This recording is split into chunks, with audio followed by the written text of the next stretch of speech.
Hello and welcome back, Christina here. We're coloring on a page I created today.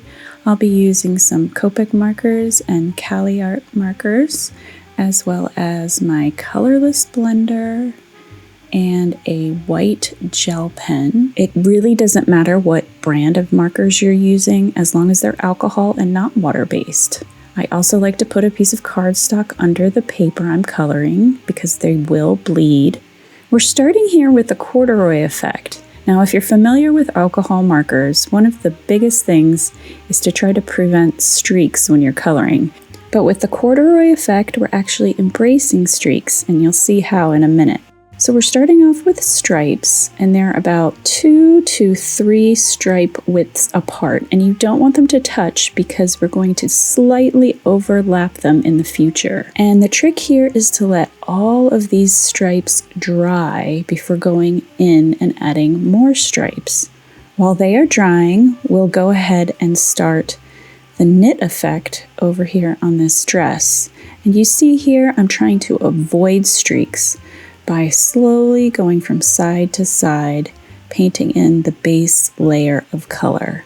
And for the knit effect, which we'll be doing on the skirt, I like to do a darker shade. You'll see why soon. Here we're going in with our second set of stripes, and you'll see here I am slightly overlapping the already dried stripes on the sweater. And this is what helps create our corduroy effect. This effect does take patience, which is why I'm also doing the knit effect at the same time, so I have something to color while all these stripes dry. The edges of the sweater are separated by black lines, so I can color those in now.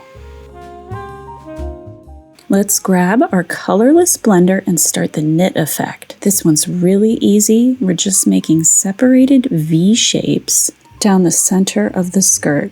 And you can see here I'm moving my marker back and forth because I am lifting out the color beneath. So when these marks are dry, they will look like little knit stitches in the skirt.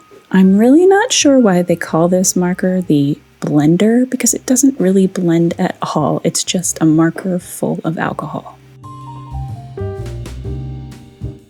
We're back at our next set of stripes on this corduroy sweater.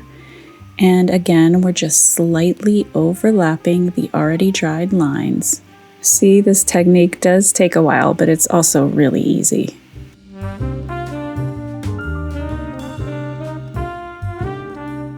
For the final touches to the pink dress, I'm adding a mid-tone pink color to the trim, and I've also grabbed my white gel pen and I'm making tiny little flower shapes around the bodice.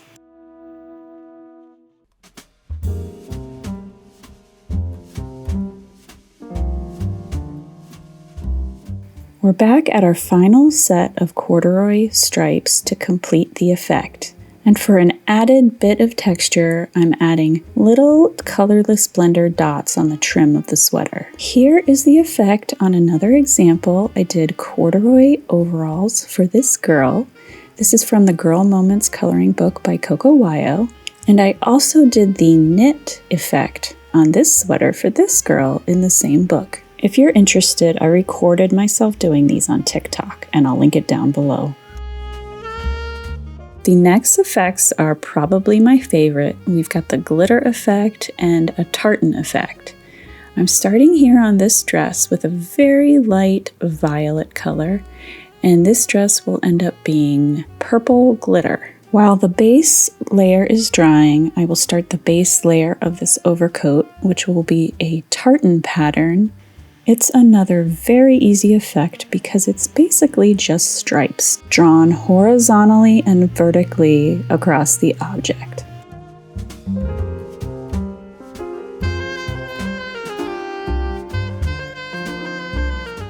Once the base layers are dry, you can start adding your glitter dots, and there are tons of them.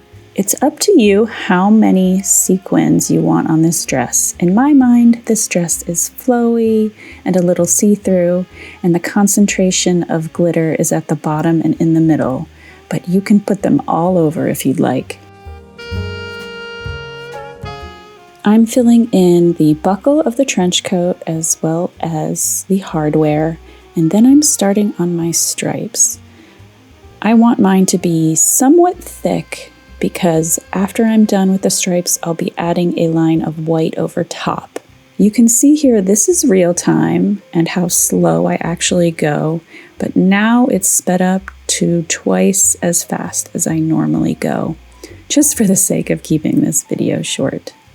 Don't worry about being perfect. I think it does help if you add a little curve to your lines to follow the curve of the fabric, but I mess up here and there and it's really not noticeable when you put everything together. So be gentle with yourself and just have fun.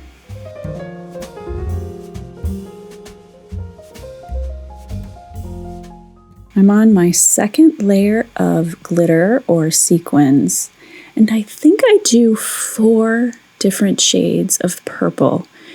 I usually do 3, but it doesn't hurt if you want to do more. It's just a matter of building up those darker colors of dots.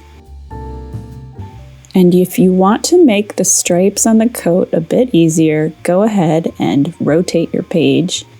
It's easier for me to keep my hands steady when I go from top to bottom, so do what works for you.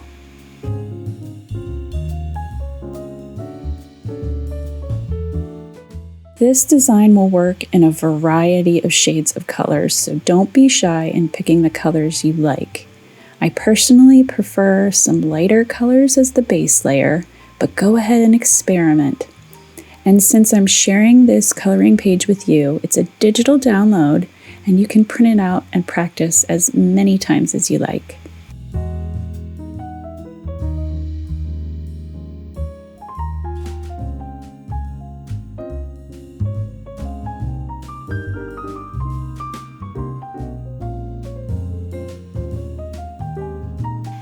We're back to the glitter dots, and at first I was thinking this would be my last layer, but after they dry, they do lighten up, and I decided to go ahead and do one more darker layer of dots after this one.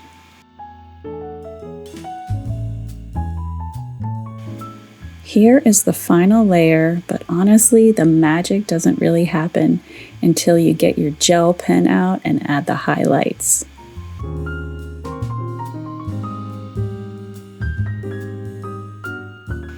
I think my gel pen has got to be my favorite pen for effects because when you add these teeny tiny little dots, it really makes the dress sparkle. No glitter effect would be complete without tiny little stars. They add a punch of shine to the glitter effect.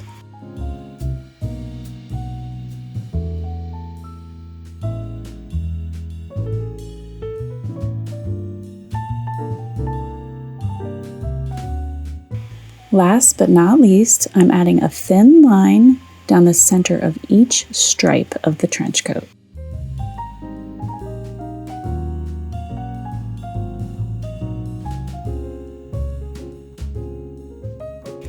If you ever have trouble making straight lines, try using your arm to guide the pen down the page and not your wrist. It might help a bit.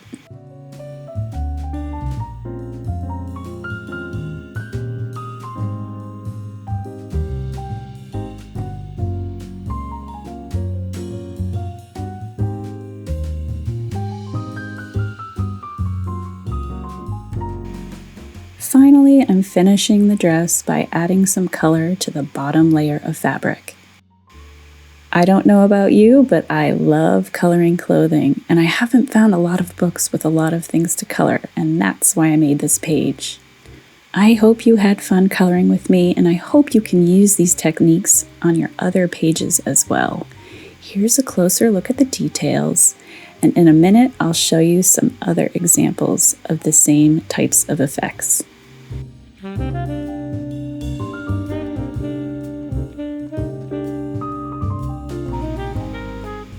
This is another coat that I did and I recorded on TikTok. The link is down below. I love how this effect really made her coat pop off the page. And here's a glitter shirt and a glitter lamp. And both of these pages are again in Girl Moments by Coco Wyo. And here is my completed coloring page with all of the effects and accessories and background done. I did this page twice with the same color palette, and I loved doing both of them. This is an earlier version of the page before I made some edits. Thank you so much for joining me. This was so much fun. I can't wait to make another coloring page and share some more effects with you. Hope to see you soon. Take care.